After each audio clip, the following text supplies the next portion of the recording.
Salve, salve, de volta com você falando aqui sobre primeiros socorros. Bora aqui ver sobre essa questão de análise primária e secundária. Esse análise aqui entra em exame, né? Examinar, avaliar a vítima.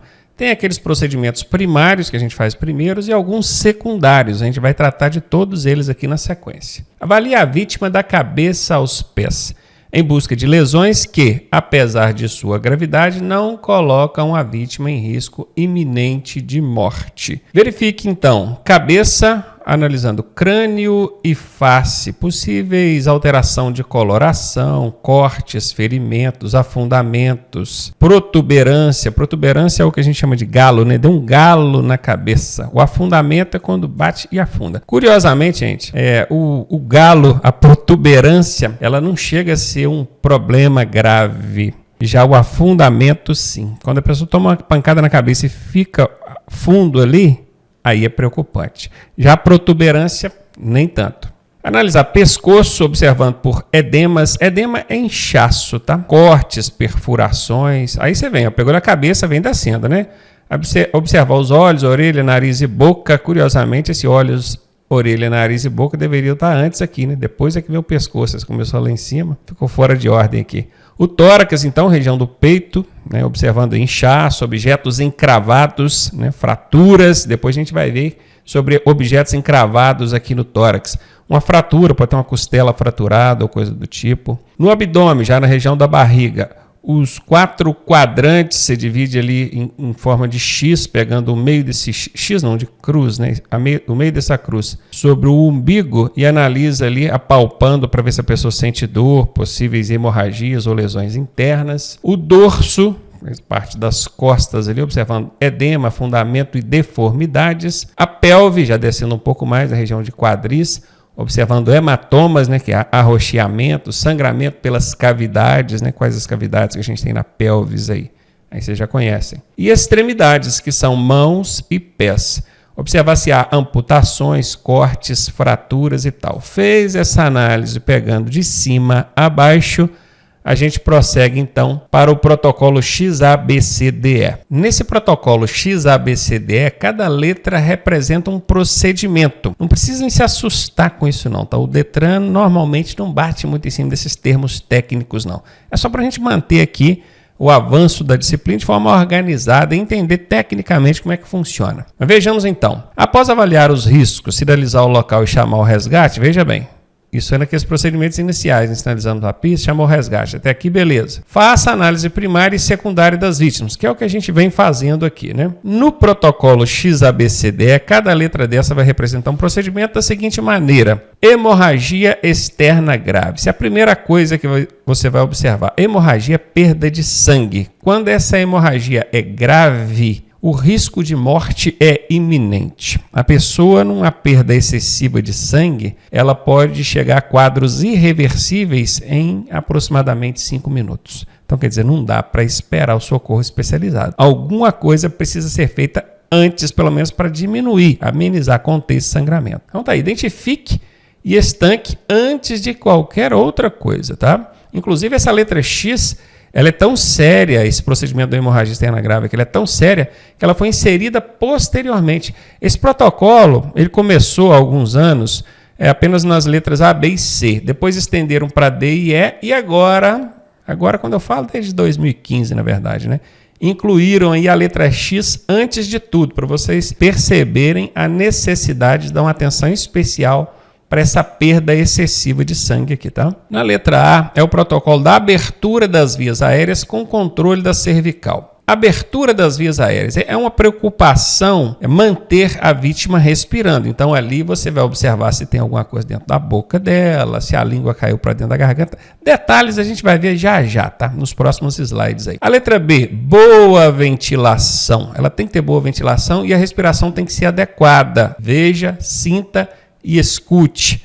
Só reforçando que a gente vai ver com detalhes cada procedimento desse nos próximos slides. A letra C do protocolo representa o circulação sanguínea, que envolve também questão de hemorragia, quando está perdendo sangue, e controle do choque, que não tem nada a ver com choque elétrico. Isso aqui é choque hipovolêmico, por baixo volume de sangue. Daqui a pouco vamos ver com maiores detalhes também. Letra D, distúrbio neurológico, nível de consciência. Essa vítima responde a estímulos verbais, eu falo com ela, ela corresponde. E a estímulos físicos, eu belisco nela, ela sente dor? Sim ou não? Avaliar também as pupilas, por meio ali da análise dos olhos. A gente vai ver com maiores detalhes tudo isso daqui a pouco. E a letra E é a exposição e proteção da vítima. Buscar lesões, prevenir hipotermias. Hipotermias é baixa temperatura corporal. Conhecido então esse protocolo, a gente já sabe o que precisa ser analisado, em que ordem isso precisa ser analisado. Vamos agora falar sobre cada uma dessas letrinhas, né? A gente não começou aqui pela letra X, não, porque cá embaixo tem também o tratamento de hemorragia na letra C, então quando chegar na C a gente já trata dessa hemorragia, sendo ela grave ou não. Vamos começar pela letra A aqui. Ó, letra A, vias aéreas. E lembrando que a letra A trata tanto de vias aéreas quanto controle da cervical. Então daqui a pouco a gente fala também do controle da cervical aí. Faça a manutenção das vias aéreas da vítima e mantenha o controle da região cervical da coluna. Essa manutenção, gente, é exatamente aquilo. Observar se não tem obstrução aí. Ela pode estar obstruída pela língua, alimentos ou sangue. Às vezes a língua cai para dentro da glote, obstruindo a passagem do ar. Talvez um alimento que estivesse na boca da vítima obstruiu a passagem do ar. Às vezes até o próprio sangue coagulado obstrui a passagem do ar. Só preste atenção, se você precisar remover qualquer coisa dentro da boca da vítima, tome alguns cuidados. O primeiro cuidado é evitar contato direto com sangue e secreções. Então coloque uma luva de borracha, se não tem uma luva de borracha, coloque uma sacola na mão, alguma coisa para proteger, para evitar o contato direto com sangue e secreções. Segunda coisa, a vítima de acidente ela pode ter contrações musculares. E numa contração muscular dessa, ela pode contrair a mandíbula e morder no seu dedo, na sua mão, fazendo ali um estrago, né? Então tenha o cuidado de calçar a boca da vítima. Pegue uma camisa torcida, coloca no canto da boca dela aqui, ó, para ela manter a boca aberta. Se houver qualquer contração, ela vai morder na camisa, pode até pegar no seu dedo ali, mas de leve, não vai chegar nada, ser nada tão grave. Então, obviamente, você não vai calçar a boca da vítima com material rígido, né, gente? Um pedaço de madeira, alguma coisa assim, porque ela vai morder, vai machucar a vítima. E na hora de puxar o que está lá dentro, não use o polegar, não. O polegar é muito curtinho, você vai ter que enfiar a mão toda dentro da boca da vítima. Use os dedos mais compridos que você tem, fazendo uma pinça, né? Vai lá, puxa. Fraturas na face também devem ser observadas, porque uma fratura na face pode comprometer aqui a ventilação da vítima. Traumas cervicais, a região do pescoço aí que a gente vai falar com detalhes daqui a pouco. Tome o máximo de cuidado com a região cervical da vítima. Cervical, gente, o tempo todo fala de cervical. Presta atenção, cervical aqui, cervical aqui, cervical aqui, que é a região do pescoço. Uma lesão aqui, ela pode trazer consequências muito graves. Uma pessoa pode ficar tetraplégica com a lesão na cervical. E são lesões irreversíveis, então o cuidado tem que ser todo mesmo. Que é exatamente o que a gente vai falar aqui agora. Ó. Controle da cervical. Para diagnosticar esse tipo de lesão, provoque estímulos físicos na vítima, testando a sua capacidade de mobilidade e sensibilidade. Mobilidade e sensibilidade. Movimentar. Peça a vítima para movimentar. Fulano, você consegue abrir a sua mão esquerda? Abrir e fechar? Vai lá. Ok. Você consegue abrir e fechar a sua mão direita? Beleza. Mexe com o pé esquerdo. Mexe com o pé direito. Se a vítima não consegue mexer, já é mau sinal, tá? Significa que o cérebro está mandando o comando, mas o comando não está chegando lá. Pode ter sido cortada a linha de comunicação aqui, né? Às vezes ela consegue ter ali a mobilidade, ela consegue mexer, mas já está sentindo formigamento. Formigamento é igual quando você dorme em cima do braço, já reparou? Você amanhece com o braço todo formigando. Ou às vezes fica sentado muito tempo numa posição, só os pés, né, ficam formigando. Pois é, aquele formigamento também é um sinal, um indício de lesão na coluna. Pode ser feito também o estímulo físico, questão de sensibilidade. Belisca nas mãos, nos pés ou cutuca com a caneta, igual nós falamos em aula anterior. Se a vítima sentir dor, ela vai puxar ali a mão, o pé, mas cutuca para machucar mesmo, não é machucar não, mas para ela sentir dor, tem que cutucar mesmo, que ela vai sentir e vai puxar, ainda que involuntariamente. Às vezes a vítima está inconsciente, ela puxa, porque o organismo sente e como a reação de defesa ela acaba puxando ali a mão ou o pé. Então, feitos esses testes, foi constatado qualquer problema nisso aí, questão de mobilidade, formigamento ou sensibilidade, o quadro já torna-se mais alarmante. Então, a partir daí, a atenção tem que ser redobrada. Agora, preste atenção. Você já viu um socorrista profissional? Ele não chega e faz esses testes, não. Ele já chega imobilizando a região da cervical. Ele já tem um colar cervical, então ele já chega e faz aquilo.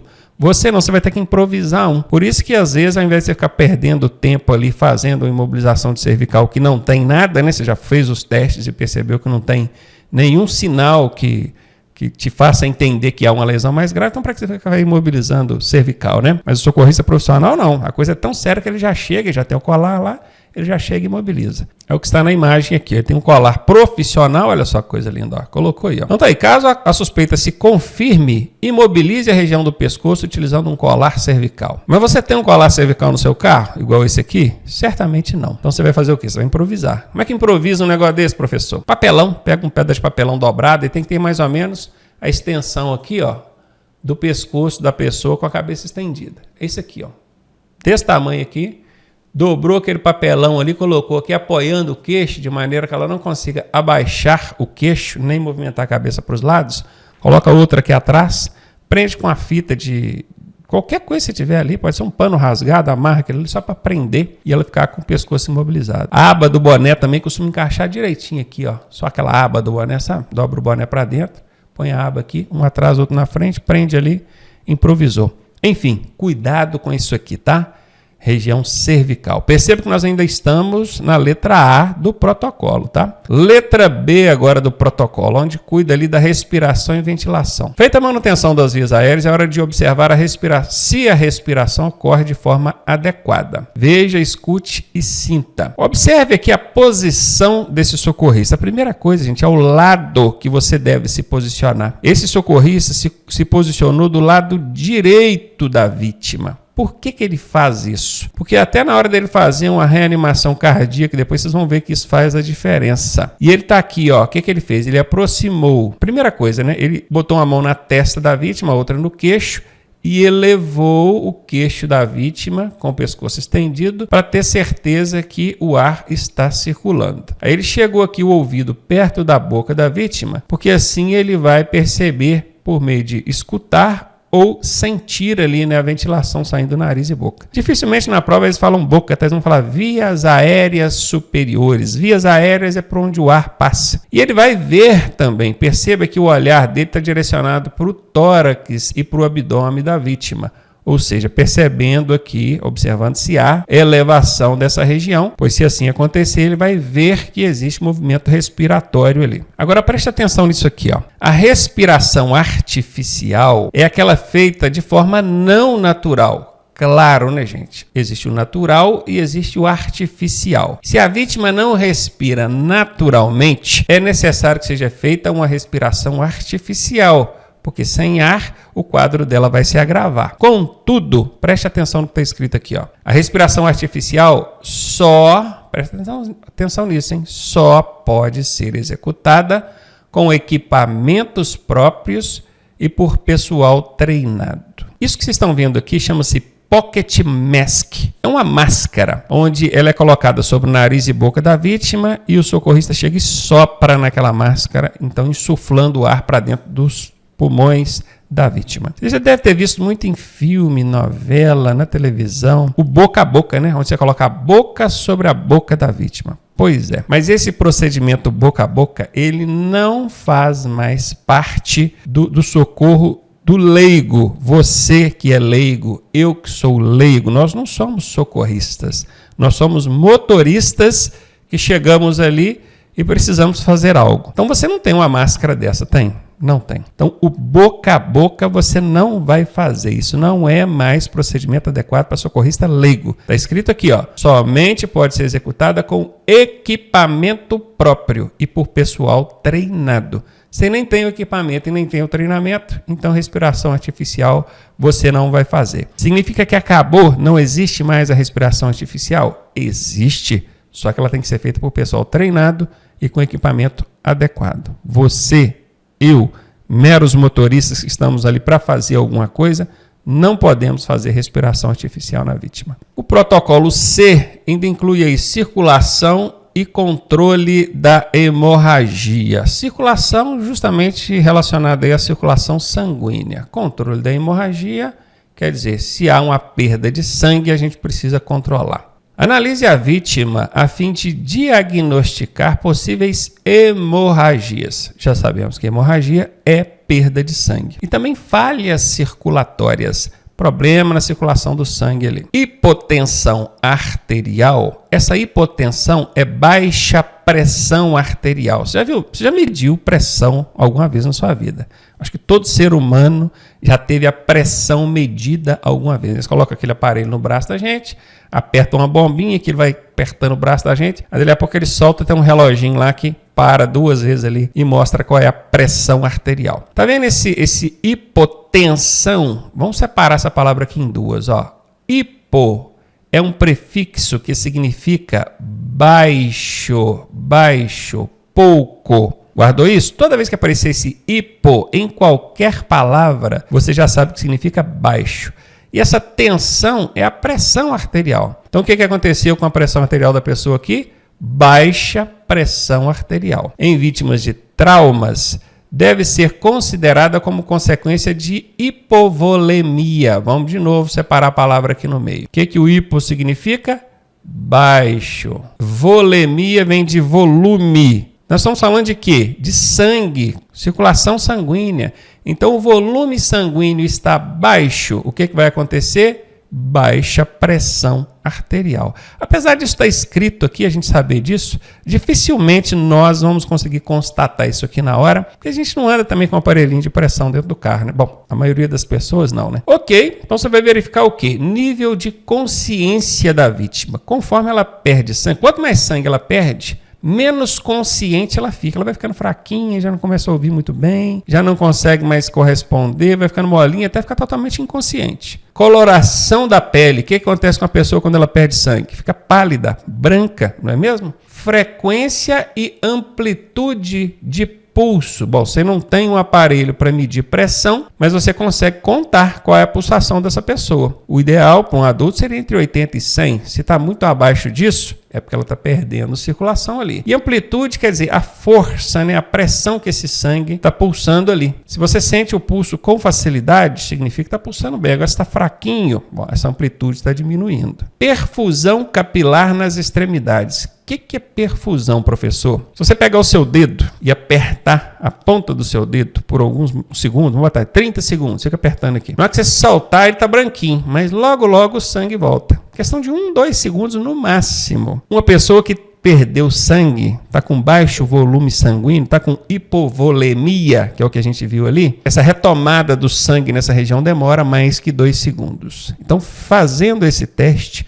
você consegue também perceber que essa pessoa está perdendo sangue. Por que a gente tem que fazer esses testes todos, professor? Não dá para simplesmente ver o sangue escorrendo? Nem sempre. Às vezes ela está com uma lesão interna, você não está vendo o sangue, está sendo coagulado dentro do organismo dela. E aí? Perfusão capilar, já sabem o que é e como fazer, né? Falando nas extremidades, o que a gente faz é na ponta do dedo mesmo. Pressão arterial, essa que dificilmente você vai conseguir medir, porque você não tem o aparelho próprio. E a sudorese, a pessoa tende a suar. Você vai perceber ela suar, mas você põe a mão nela, ela está fria. Mas calor não é. O que está acontecendo com essa pessoa? Suando frio? Pois é, todos esses são sinais de que essa vítima está com baixo volume sanguíneo. Hipovolemia é baixo volume sanguíneo. Identifique os pontos de sangramento e controle a hemorragia, se for possível. Bora falar então mais sobre essa hemorragia, né? Já que a gente tem que identificar e controlar, bora ver. A hemorragia é a perda de sangue devido ao rompimento de uma artéria, veia ou vaso sanguíneo. O que é hemorragia? Perda de sangue. Por quê? Rompeu uma artéria, uma veia ou um vaso sanguíneo. Mas tem diferença, professor? Tem, tá aqui, ó. Hemorragia arterial, o sangue sai esguichado. Por quê? Porque quando o coração contrai, projetando o sangue nas artérias, no organismo, né, ele vai por meio das artérias. São as artérias que recebem aquela pressão vinda do coração. Rompeu uma artéria, meu amigo, o sangue vai sair esguichado conforme o coração vai projetando aquele sangue ali. Viu o sangue sair esguichado? Então, sangue vermelho mais vivo, que é aquele vermelho vermelhão mesmo, já sabe, é hemorragia arterial, provinda da artéria. Se o sangue sai escorrido, já sai aquele sangue assim mais escuro, já querendo escurecer, coagular, ele provém da veia, então a gente chama de venosa, que vem da veia, né? E existe também hemorragia capilar, que é aquelas que vêm de vasos sanguíneos, são sangramentos menores, né, que não chegam a comprometer a condição física da vítima. As arteriais são as mais perigosas, claro, né? E mais difíceis de ser controladas também. Eu acho que vocês conseguem imaginar isso, né? As hemorragias podem ser internas ou externas. Nas internas, a gente não vê a origem do sangramento. Às vezes você até vê o sangue, mas não vê a origem. Vamos supor que ela está com hemorragia no estômago. Ela põe sangue para fora. Você está vendo o sangue, mas você está vendo a lesão? Não está, ela está lá dentro. Então você não vê a origem do sangramento. Já na hemorragia externa, é possível ver a origem do sangramento. A hemorragia externa é nesses tipos que a gente viu aqui nessas ilustrações. Olha, um rompimento, uma artéria no pulso, ali você está vendo o corte. Você está vendo aonde que o sangramento está vindo. Olha aqui, na veia a mesma coisa, na capilar a mesma coisa. Agora, hemorragia estomacal, hemorragia pulmonar. Está vendo? Coisas internas. Como é que você vai ver isso? Ok, sabendo que existem essas duas, a gente vai prestar atenção nos sintomas, são os sinais que a vítima apresenta. Palidez, claro, se ela perde sangue, ela vai ficar pálida, branca. Hipotermia, nós já aprendemos que hipo é baixa, não é baixa, baixa. É alguma coisa baixa. Hipotermia. Termia vem de quê? De temperatura. Ela perde temperatura. A vítima fica fria. Presta muita atenção nesse sinal aqui, tá? Ó. Ânsia de sede. Quem perde sangue sente uma sede louca. Então ela vai pedir água para você. E você não vai dar. Mais para frente a gente vai entender que não pode dar líquido para a vítima de acidente, muito menos aquelas com suspeita de lesão e hemorragia. Queda da pressão arterial, nós já vimos isso no slide anterior. Se perde volume sanguíneo, a pressão arterial cai. Você tem um aparelho, sabe medir, faz a medição. A pressão caiu, já pode suspeitar ali de perda de sangue. Falando da hemorragia interna, que é aquela onde, vamos voltar aqui, onde a gente não vê a origem do sangramento, o que a gente pode fazer, hein? Quais são os procedimentos? Lateralizar a cabeça da vítima. Olha o que o socorrista fez aqui, e colocou a vítima com a cabeça lateralizada, virou o corpo todo da vítima, olha, usou o braço dela para apoiar a cabeça, jogou a perninha para frente, igual naquela posição de dormir mesmo, que é a posição confortável que a gente fica. Por que ele fez tudo isso? Olha, com a mãozinha aqui no pescoço, cuidando aqui do pescoço, região cervical da vítima, porque se a vítima estiver inconsciente com hemorragia interna, esse sangue costuma coagular na região que a vítima tenta colocar esse sangue para fora, às vezes não consegue, por meio de vômito ou tosse, e então esse sangue começa a coagular ali nas regiões das vias aéreas dessa vítima. E aí a hemorragia, que é uma perda de sangue, já evolui para uma parada respiratória, porque ela está com as vias aéreas obstruídas. Então, virando de lado, isso aqui vale também para vômito, tá, gente? Se a pessoa estiver vomitando, não necessariamente hemorragia, mas se ela estiver vomitando, é adequado colocar a vítima de lado, quando ela estiver inconsciente, que é para aquele vômito sair. A gente faz isso muito com o bebê, né? O bebezinho não tem muito controle da saliva. Quem é pai e mãe aí sabe disso. O bebê muito novinho, dias de nascido, né? Acabou de nascer, tem poucos dias. A gente põe ele para dormir até escoradinho de lado, né? Que é para evitar de botar ele de barriga para cima de noite, ele não conseguir engolir a saliva, aquilo via obstruir a passagem do ar. Esse mesmo procedimento que a gente imagina para o bebê, que não tem o controle ali da saliva, a gente vai imaginar para uma vítima que está inconsciente. Ela está inconsciente, ela não vai conseguir engolir ou tossir ou cuspir aquilo. Então há uma tendência que aquilo fique nas vias aéreas, obstruindo a passagem do ar e evoluindo aí para uma parada respiratória. Então coloque a vítima de lado. Outra coisa, controle os sinais vitais. Nós já sabemos quais são os sinais vitais, não sabemos? Pulso, temperatura, temperatura corporal, né? Observar também a temperatura. Aqui não é nem observar, é manter a temperatura da vítima, ou seja, perceber que ela está muito fria, porque ela tem uma tendência em perder temperatura, nós vimos isso no slide anterior. Cubra a vítima, coloca um cobertor para manter a temperatura dela. Não dar nada para ela ingerir. Presta atenção nisso, hein? Vou repetir aqui, não dar nada para ela ingerir. Nem água, nem nada. E presta atenção, ela vai pedir água, tá? Se ela estiver consciente, ela vai pedir. Porque a ânsia de sede é grande quando a pessoa está perdendo sangue. Quando a hemorragia interna for nasal, porque a hemorragia nasal também é classificada como hemorragia interna. Aí já fica mais fácil, a gente já tem algum recurso. Perceba que aqui, ó, não tem muito o que fazer. Como é que você vai conter a hemorragia lá no estômago da pessoa? Agora aqui não, aqui você pode, ó, cabeça abaixada, compressão por 10 minutos, ela pressionando, ela pegou um lencinho, pressionando a narina da vítima, cabeça abaixada. Cerca de 10 minutos comprimindo, gelo ou compressa gelada, um pano frio também sobre as narinas aqui, ou uma sacolinha com gelo, ajuda muito. Preste atenção, normalmente quando alguém está sangrando no nariz, a gente manda olhar para cima. Olha para cima que para de sangrar. Não para de sangrar. O que acontece é que o sangue para de sair. Continua sangrando e o sangue volta para dentro das vias aéreas. Se coagular, obstruindo a passagem do ar, o que acontece? Evolui para a parada respiratória. Então, esse lance de levantar a cabeça não para de sangrar. Às vezes até para. Às vezes é uma veinha que estourou ali dentro do nariz, alguma coisa assim. Aí o sangue coagula dentro do nariz mesmo, dentro do canal das narinas aqui, tampa aquela veinha, cobre ela, nem para de sangrar. Mas não é procedimento adequado. O correto é isso que está aqui na tela, ó, cabeça abaixada. Comprimir por cerca de 10 minutos, gelo ou compressa gelada sobre as narinas ajuda. Presta atenção na observação. Nem sempre requer atendimento médico. Na maioria das vezes, mais de 90% das vezes, a pessoa tem ali uma hemorragia nasal, controla, se aquilo não volta depois, se voltar, aí já pode suspeitar uma coisa mais séria, aí tem que levar no médico.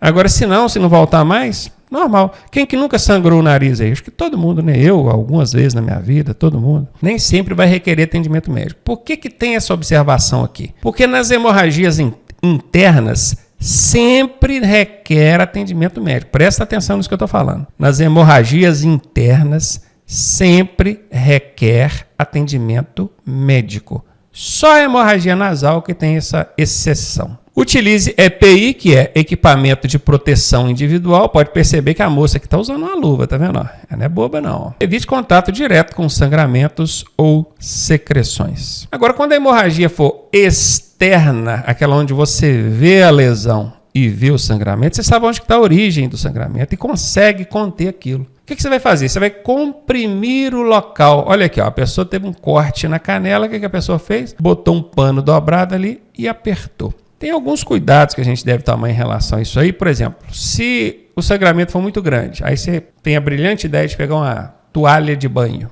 aquelas bem fofinhas, né? Coloca em cima. Aquilo vai conter o sangramento. Você vai perceber que vai parar de sair sangue para os lados ali. É porque a toalha está sugando o sangue todinho. É isso aí. Então, usar um material muito fofinho, muito afofado, não é uma boa ideia, que ele suga o sangue, tá? Em vez de dar a falsa sensação de que foi controlado o sangramento, né? Mas não foi controlado. O ideal mesmo é que seja um material não tão absorvente, ele vai sujar de sangue, vai virar uma plasta e você não deve trocar o material, tá? Porque aquela plasta de sangue é que ajuda a cobrir ali, conter o sangramento. Não vou nem dizer conter totalmente, mas se diminuir, já é alguma coisa, né? Já dá tempo de vida para essa pessoa aí. E lembrando que em pequenos sangramentos você pode fazer isso até com o dedo. Fala assim, uma compressão digital. O que é compressão digital? A ponta do dedo. Às vezes está ali usando luva, uma sacola, alguma coisa para proteger a mão, tá, gente? Chegou ali um corte na mão. Aqui, ó, comprime aqui, pronto, beleza. Outra forma de você fazer também essa contenção é comprimindo logo antes. Procura a artéria. Se a pessoa está com um corte aqui no braço, comprime antes aqui, ó, do antebraço dela, aperta aqui em cima da artéria, aperta com a sua mão mesmo, tá? E já vai diminuir a circulação sanguínea e o sangramento vai diminuir. Elevar o membro lesionado também diminui o sangramento. Olha o que eles fizeram aqui. Puseram uma banqueta e colocaram a perna da pessoa para cima. Se pudesse colocar o pé dele para cima mesmo, apontando para cima, assim, seria melhor ainda. Aqui, no caso, a forma mais confortável que acharam foi essa. Por que elevando o membro lesionado, o sangramento diminui? Questão de gravidade, lei da física, né? O sangue, ele tem mais dificuldade para subir do que para descer, né? Então, se você eleva aquele membro lesionado, tende a diminuir a circulação sanguínea naquela região, consequentemente, vai diminuir o sangramento. Não utilize garroteamento ou torniquete. Garroteamento é quando a pessoa... Lembra que eu falei para apertar aqui ó, na artéria antes? Apertar com a mão, tudo bem. Mas existem técnicas, que são esse garroteamento e torniquete, elas existem, elas continuam existindo, que só devem ser utilizadas por profissional treinador, profissionais capacitados. Eu já dei aulas de primeiros socorros há alguns anos, né, botar aí 15, 20 anos atrás, onde eu ensinava a utilizar a técnica de garroteamento e torniquete, porque naquela ocasião fazia parte do protocolo de atendimento. Hoje não, tá? Já tem um bom tempo, deve ter uns 10 anos aí, que o protocolo para o socorrista leigo é não utilizar esse tipo de procedimento. Então não vou nem explicar o que é para a gente não encher a cabeça com coisa que não vai usar. Vocês só precisam saber que existe garroteamento e torniquete e que essas técnicas não devem ser utilizadas por nós, socorristas leigos, somente por profissionais. Choque hipovolêmico. Esse choque não tem a ver com choque elétrico, tá? Não tem nenhuma relação com choque elétrico. Isso aqui acontece por problema de hemorragia. Vejam aqui, ó, hipo é baixo, volêmico, volume. Então, o choque hipovolêmico é o estado de depressão do organismo em razão do baixo volume sanguíneo. Nós já sabíamos disso, porque o hipo é baixo, o volêmico é de volume. O professor já ensinou isso, então nós já estamos feras, quase um enfermeiro já, né? Beleza, está com baixo volume sanguíneo, o organismo entra em depressão. Quais são os sinais, quais são os sintomas que essa vítima apresenta quando ela entra em estado de depressão do organismo? Pele fria e pegajosa. Você põe a mão nela, ela está colando e gelada. Sudorese, principalmente nas mãos e pés. Sudorese é suor, tá? Escorre suor. Pulso rápido. Você vai lá medir o pulso da pessoa, coloca os dedinhos lá para medir o pulso. Ele está dando 140, 150 por minuto. Está muito rápido. O ideal seria 80, 100, não é? Está muito rápido. Porém, fraco. Fraco, você quase não consegue perceber. E é muito importante que você não confunda velocidade com força. Não confunda. O fato dele estar rápido não significa que ele está forte. Forte quando você sente ele pulsando bem. Né? Ele está pulsando fraquinho. Você tem que prestar muita atenção, apalpar direitinho para perceber. Porque ele está fraco, porém acelerado. Presta atenção nesse sintoma aqui especificamente, que é pulso rápido e fraco. Porque esse é um ponto que o Detran costuma bater em cima lá nas questões de prova. O que mais que ele apresenta? Palidez, claro. Toda vez que tiver comprometimento de circulação sanguínea, hemorragia, a pessoa vai ficar branca, pálida. Calafrios e tremores. Consegue imaginar essa pessoa com calafrios e tremores? E a respiração fica irregular. Ela fica curta, rápida e irregular. O que é uma respiração curta? Bom, quando a gente está respirando naturalmente, a respiração ela é compassada, ela tem um compasso, ó. Aquela coisa natural. E ela é síncrona, né? Ela é uniforme, ela é padronizada. Agora imagina aquela respiração curta. E não é nem um curta padronizado, não, um curta irregular. Sacou? Consegui representar bem aqui, eu sou um bom ator, não é? O que vocês acham? Acho que eu vou mudar de profissão. Péssimo ator, tô brincando. Então a respiração fica irregular, ela fica curta, rápida e irregular. O que a gente deve fazer? O que a gente pode fazer nesse caso? Primeira coisa, identifique e controle a causa do choque. O problema era baixo volume sanguíneo, essa vítima está sangrando. Se for uma hemorragia externa, tente conter esse sangramento, pelo menos amenizar ele, para a vítima voltar ao estado normal dela. Afrouxe as roupas e mantenha a vítima ventilada. Olha aqui na ilustração, ó. Abriu aqui a gola da camisa, estendeu a cabeça e o queixo aqui para poder manter a ventilação, tirou o óculos da vítima aqui, nada atrapalhar ela. Dispersa a gente curiosa, fazendo aquela rodinha ali. Pelo contrário, se tiver alguém que puder ficar abanando ali para ventilar bem o rosto dela, melhor ainda. Coloque-a deitada com a cabeça mais baixa que o restante do corpo. Como é que eu conseguiria fazer isso? Eu vou só abrir o próximo item aqui, ó. Eleve os pés por cerca de 30 centímetros.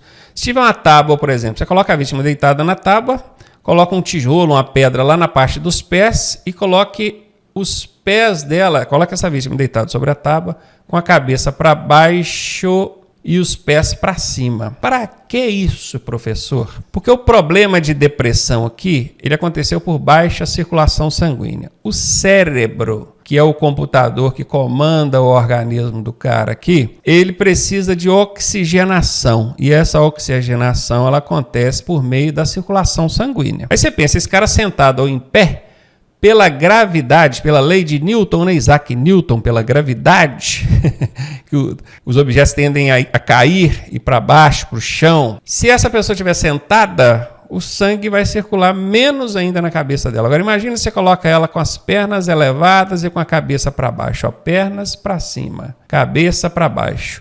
O sangue, o pouco sangue que ela tem circulando vai chegar no cérebro, vai ventilar, vai oxigenar o cérebro dela e então ela vai restabelecer, ou tem uma tendência em restabelecer o seu estado normal. Entendeu para que isso? Monitore os sinais vitais, isso a gente tem que fazer sempre. Bom, acabou, né? A parte de hemorragia aqui acabou falando do choque hipovolêmico. Nós vimos hemorragia interna, hemorragia externa e falamos aqui do choque, quando a vítima entra em depressão já, depressão do organismo, tá? Não é aquela depressão psicológica não, depressão do organismo, por baixa circulação, ou baixo volume sanguíneo. Vimos aí quais são os sintomas, o que fazer e já podemos prosseguir, né? Bora então falar agora de parada cardiorrespiratória, que está lá na letra C do protocolo XABCDE, né? Reanimação cardiopulmonar, chamada de RCP, também chamada de ressuscitação cardiopulmonar, é essa compressão, essa manobra de compressão sobre o tórax da vítima